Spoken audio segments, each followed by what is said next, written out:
Some arrests have been made in Eritrea. 3 to 4 days ago, arrests were made, and still the arrested people are in custody, and no details are being shared with the family members of those arrested in Eritrea. The TPLF is seeing splits in its central committee regarding some key decisions. Let's start from Eritrea, viewers, where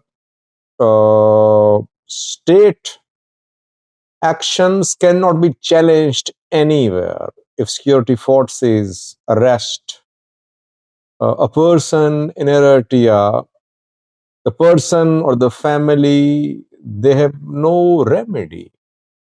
Courts under the thumb of the government.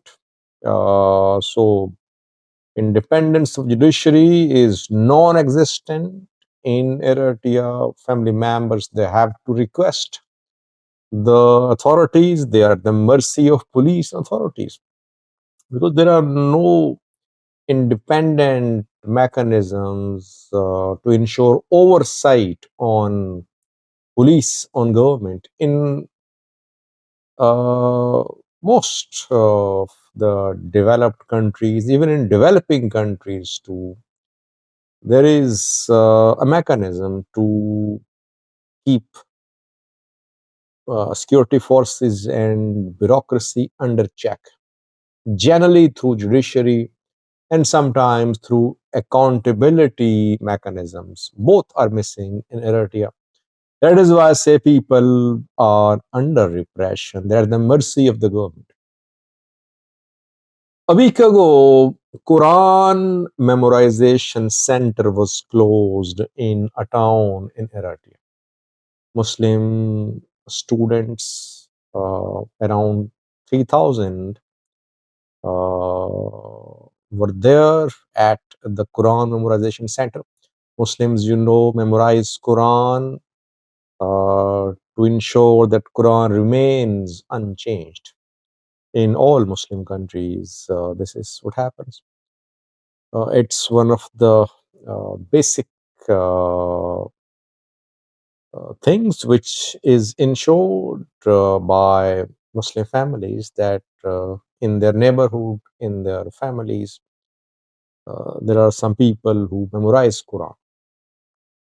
Now, the center was closed by Eritrean government in Ginda.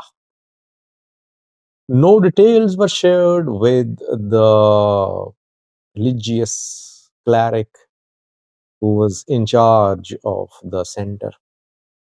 Rather, authorities summoned him. On the 24th of July, Sheikh Adam Jabir Shaban was told to appear before the authorities there. He went to the local office where he was called to appear, and since then, Sheikh Adam Jabir Shaban has been missing. Nowhere to be seen. It means he is in custody. Family members are pleading with the government to tell the family members why Sheikh Ahmed Jabir Shaban has been taken into custody.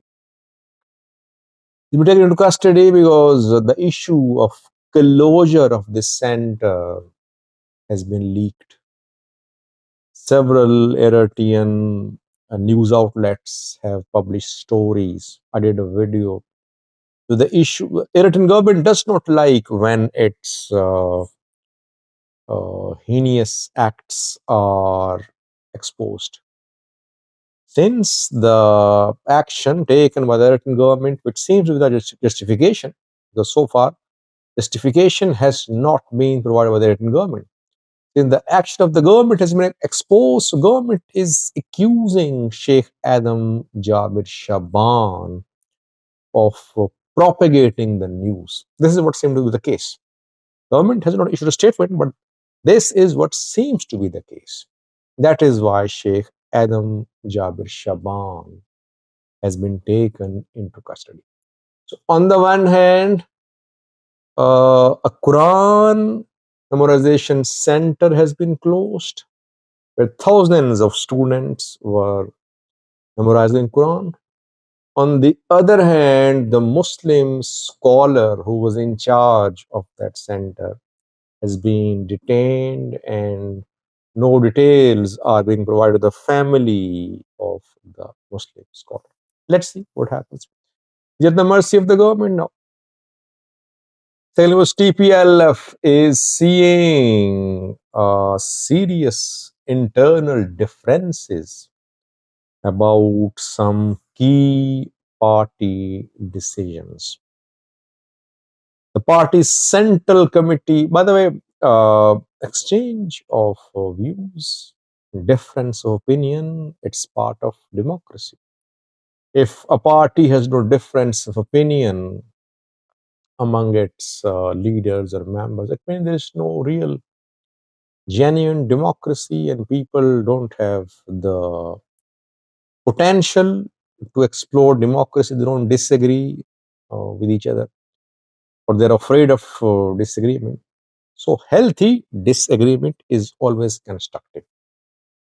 When I'm saying there are differences in the TPLF, it does not mean it's going to split. It does not mean it's collapsing, it's on the verge of disintegration.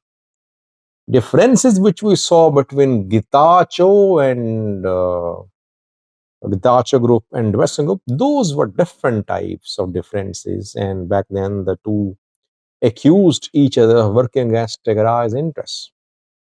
These differences are not as serious as the ones which were between Gitacho and Western group, but still, since Tigray is now faced with some critical decisions, if without consensus TPLF makes decisions, it could be uh, devastating for the unity of the party, I would say. The party central committee split now reportedly. One group in party central committee is being led by Monjurino. Monjurino, the Bratzian top tier of Tigray military, Johannes, etc., Marshal Bijine, Migbe, they seem to be on one page. There is another faction in the central committee of TPLF which is opposing Monjurino's views. The second faction is led by Elim Gebrevahid. Interestingly, he used to be Monjurino's ally. Both jointly took on Gitacho and they removed Gitacho. Back then, they were allies against Gitacho. Now they have turned into rivals.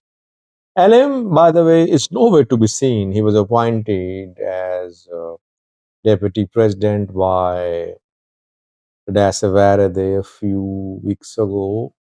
But what is he doing? I mean, practically, I am not aware of any significant activities being carried out by Elim Gebreva. So Monjurino group is trying to sideline Elim Gebreva while key decisions are being made. Decisions about status of Volkite, about return of IDPs, about situation in southern Tigray, relation with Eritrea, relation with Addis Ababa, all these decisions will have far-reaching implications for TPLF and for peace in Tigray. So while these key decisions are being made, party is not united. So we'll have to wait to see which groups emerges as stronger. If Monjurino-led group emerges a stronger group, we could see more alignment between Tigray and Eritrea. We could see push towards Volkite. We could see other round of operation to dismantle southern Tigray government. If LM-led group manages to be in a stronger position, we could see reversal of TPLF, PFDJ, strategic alliance formation, and other issues. Let's see. Thanks for watching.